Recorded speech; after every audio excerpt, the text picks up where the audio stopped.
I believe the legislature would be extremely ill-advised to change the basic rate-making standard of Texas, which requires utility rates to produce a fair rate of return on the fair present value of the property devoted to utility service. I think one very important feature of the utility bill, or any utility bill which should be passed by this session of the legislature, is that it be based on original cost. That is, the assets of the utility company be figured on original cost. Original cost gives a rate of return based on the actual dollar figures that the utility has invested, rather than some speculative figure that one might arrive at through trying to predict what it would cost them to reproduce this plant. Investors have entrusted billions of dollars in securities of the utilities of Texas on the faith of an implied bargain with the people of Texas and their elected representatives that our rates would be regulated on this fair value standard. Now, it sounds rather attractive to say that one should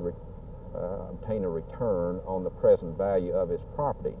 But let's face it, utilities are not in the business of speculating on increases in value of property. In my judgment, the markets would react violently and unfavorably to a change in the Texas regulatory standard, which would either require or even permit the substitution of a depreciated original cost standard for fair value. The stockholders are not really interested in what the company's rate base is. They're interested in how many dollars they're going to get for the dollars they have invested. Such a result would not only be unconscionably unfair to existing investors, but would have disastrous effects upon the ability of our utilities to attract both equity and debt capital for their future construction needs.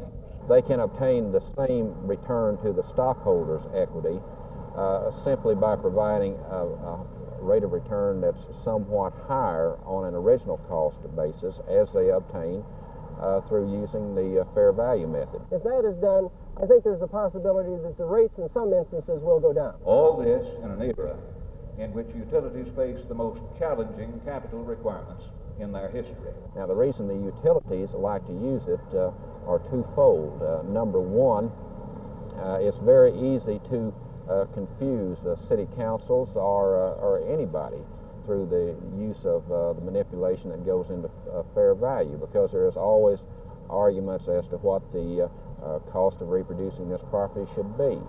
Number two, it's politically attractive because one can make it appear as though they're receiving a smaller rate of return than they actually are. How do you render your property when you go down to the tax assessor collector? Do you render it on fair value, or do you render it on the original cost? Well, we actually render it on the basis that everybody else does in the community under the Constitution. And you'd say, well, you're evading my question. But we really don't do it on the basis of either.